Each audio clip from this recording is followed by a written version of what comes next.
This is the 2800 North Road Railroad Crossing, located on the UP Joliet Sub, south of Chenoa, Illinois.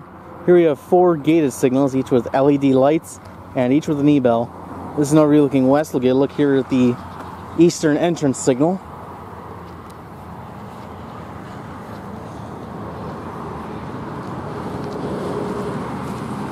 Got 12 by 24 inch WCH Clear LEDs.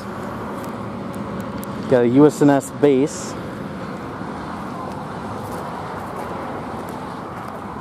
Gate mechanism is a US&S Model 95 one. Side view lights, got a US&S light bracket, and all the frames here are from US&S.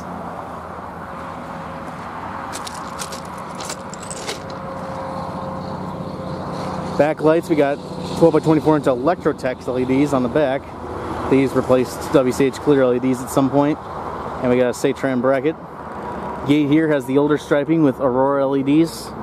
And we got WCH E Bell on top.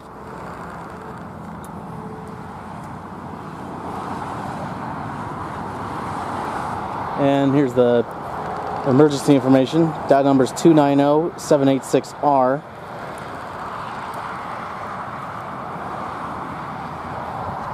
There's a back view of the eastern entrance signal.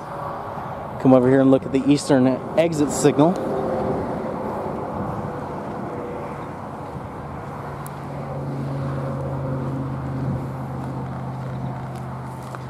Got a GS Type 2 E Bell up top.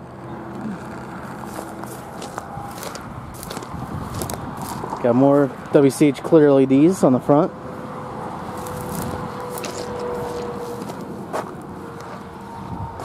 Side view of the lights, all the frames are again from US&S, and we got a US&S bracket. And we got a Safetran bracket on the front of this one. Got another US&S Model 95 gate mechanism with really far out counterweights. And we got a US&S base. Backlights are more WCH Clear LEDs. Gate here has the older striping as well with Aurora LEDs.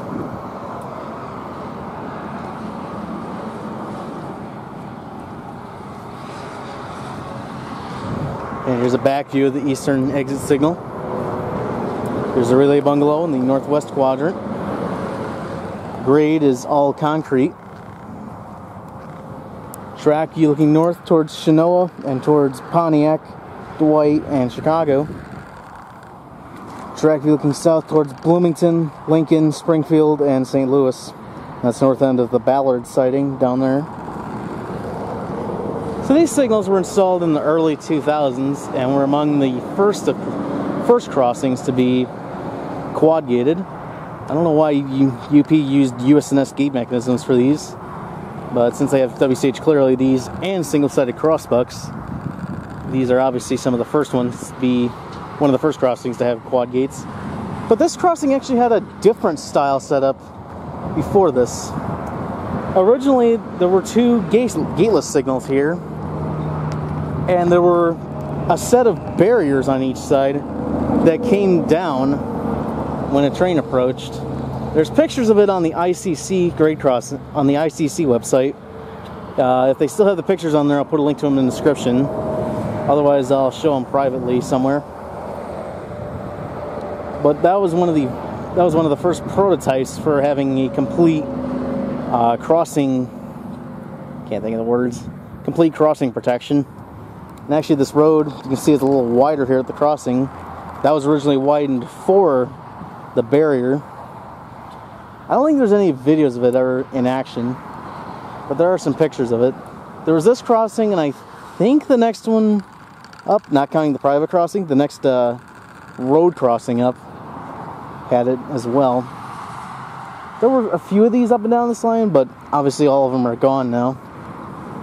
It's unfortunate. I would have loved to see one of those in action. I don't know exactly what year they were removed. I think these signals were installed around 2001 or 2002. I don't know exactly what year. So those signals are probably installed like around 2000. Or the barriers anyways. The gateless signals have probably been here for quite a while. But, oh well. At least the newer signals here are still pretty cool with the clear LEDs. US&S gate mechanisms. And I think originally they all the signals had GS Type 2 E Bells. Yeah, I think they started in Bloomington and worked their way north originally back in the early 2000s. And this one's the second to last one going north to have US&S gate mechanisms and WCH Clear LEDs. So anyways, get a look here at this is an overview now looking east. We'll get a look here at the western entrance signal. Up top we got GS Type 2 E Bell. A lot of these GS bells are dead, so I haven't filmed this one yet, so I don't know if they're working here or not. I might try and film it later today with N-Track 21, so we'll see. We got more WCH Clear LEDs on the front. Got a single-sided US&S base. Another US&S Mile 95 gate mechanism. Again, I've never seen UP use US&S mechanisms outside the Joliet Sub, so I don't know why they used those originally, not WCH ones. Side view lights, you got more US&S frames and a US&S light bracket.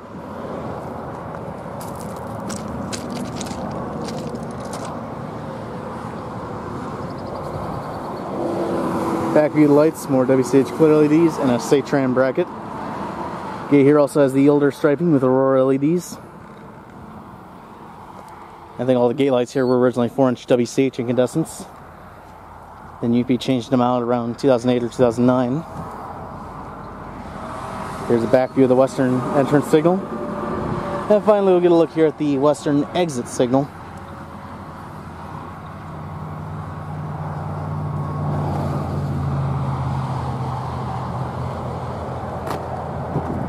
Again, we got more WCH Clear LEDs and Safetran light bracket.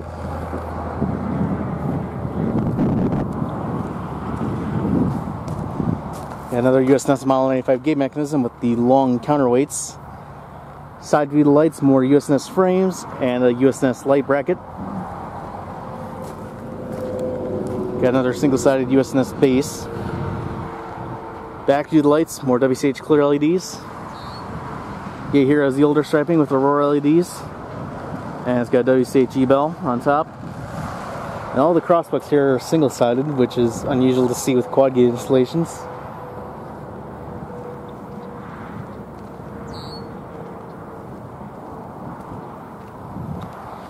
And here's a back view of the western exit signal. So that has been the 2800 North Road Railroad crossing.